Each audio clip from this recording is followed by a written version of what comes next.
દાંતા તાલુકાના નવાવાસ ગામે આજે વાલ્મીકી સમાજના મૃતકના અંતિમ સંસ્કાર માટે ગામમાં જગ્યા ન મળતા સમાજના લોકો મૃતદેહ સાથે દાંતા મામલતદાર કચેરીએ પહોંચ્યા હતા। આ ઘટનામાં મોતનો મલાજો પણ જળવાયો ન હોય મામલો ખૂબ ચર્ચાસ્પદ બન્યો છે। દાંતા તાલુકાના નવાવાસ ગામે વાલ્મીકી સમાજના એક વ્યક્તિનું ગઈ રાત્રે આકસ્મિક મોત થયા બાદ ગામમાં દફન વિધિ કરવા જગ્યા ના મળતા પરિવારજનો મૃતદેહ લઈ દાંતાની મામલતદાર કચેરીએ પહોંચ્યા હતા। દાંતા તાલુકાના નવાવાસ ગામે સોમવારે રાત્રે વાલ્મીકી પરિવારના એક સભ્યનું મોત થયા બાદ પરિવારજનો અને સગા સંબંધીઓ આજે સવારે મૃતકની દફન વિધિ કરવા પહોંચ્યા હતા। નવાવાસ ખાતે વસવાટ કરતા 45 વર્ષીય ગોવિંદભાઈ સોમાભાઈ મકવાણાનું મોત નિપજ્યા બાદ સવારે મૃતદેહની અંતિમ વિધિ માટે ગામમાં જગ્યા ન મળતા ગ્રામજનો પંચાયત કચેરીએ રજૂઆત કરવા પહોંચ્યા હતા।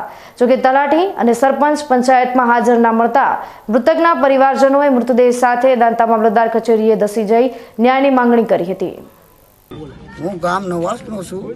મારું નામ ઈશ્વરભાઈ ભીખાભાઈ શહેરમાં છે।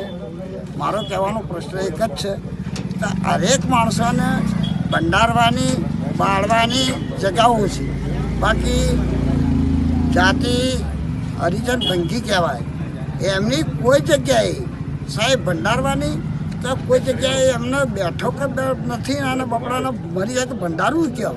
અને આ વસ્તુ મારા નવાસની અંદર સરપંચના આગળ પણ જણાવેલું છે 2 વખત 3 વખત લગભગ 4-5 વર્ષથી, પણ કોઈ સફળતા નથી।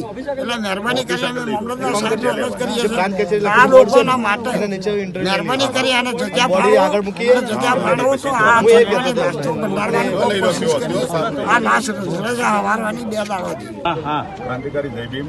આજ રોજ ખૂબ દુઃખની વાત કહેવાય કે પ્રશાસન પાસે નવું કરવાની મંદિરો બનાવવાની ઘણી મોટી જગ્યાઓ મળી છે, ત્યારે વાલ્મીકી સમાજ અનુસૂચિત સમાજને જ્યારે અંતિમ યાત્રા માટે જ્યારે સમસાણી ભૂમિની વાત આવે ત્યારે એમને જગ્યા નથી મળતી। આજે દાંતા તાલુકાના બનાસકાંઠા જિલ્લાનું જે નવાવાસ ગામની અંદર વાલ્મીકી સમાજની ભાઈને આજે સવારની લગભગ 8-1 કલાકથી લાશ ડેડ બોડી રજળી છે અને પ્રશાસનની એ જ વિનંતી છે કે આવા તો બનાસકાંઠા જિલ્લાની અંદર કેટલા એવા વાલ્મીકી સમાજના પરિવાર છે કે જેમને હજી સુધી સ્મશાન નિયમ કરવામાં નથી આવ્યું। જો પ્રશાસન અમારી માંગણી પૂરી નહીં કરી જ્યાં સુધી આ ડેડ બોડી અહીંયા મામલતદાર ઓફિસે અમે રાખીશું। મારો ભાઈ થાય તેનું અક્ષમાથી રીતે મોત થઈ ગયું છે। અમે 2 વર્ષથી તલાટીના સરકારના પાછળ પડ્યા પણ અમે કોઈ રસ્તો કાઢ્યા છે નહીં। અમે હારી થાકી કંટાળીને અમે ટીડીએ સાહેબ પણ આવ્યા છીએ, મામલતદાર સાહેબ જોડે આવ્યા છીએ। હવે જોવાના પડશે કે અમારે વખોડવું કે ના વખોડવું, અમે ત્યાં સુધી ભટકશું આવીને લાશ લઈને ક્યાં સુધી જાઓ અને સવારે એના નહીં કર્યું તો અમે વન લાશ રાખશો ને અમે વન જ્યાં સુધી એનો રસ્તો નહીં નીકળ્યો ત્યાં સુધી અમે વહીથી હટવાના નહીં। તો તમે લાશ લઈને અત્યારે શેના માટે અહીંયા આવ્યા છો? આ રસ્તા અમારા સમસણની માગણી માટે, કારણ કે અમારું સમસણ હર એક નશે તો અમારા વાલ્મીકી સમાજનું કેમ ના હોય? એવું થોડું કે નવાસવાળા પેલા એ છે કોઈ ભણેલા નહીં તો ના હોય, ભણે એવું જરૂરી તો નહીં હોતું। તો જો તમારે આગળની માગણી પૂરી નહીં થાય તો તમે આગળનું તમારું શું પ્લાનિંગ છે?